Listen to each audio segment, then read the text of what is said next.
Hello everyone, welcome to pivottables updating data in Microsoft Excel. Today what I'm going to show you is where you've created a pivot table reflecting data of sales throughout the entire year.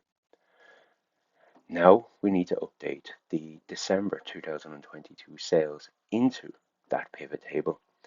So how can we do this and how can we best manage adding new data to a pivot table? So let's take a look.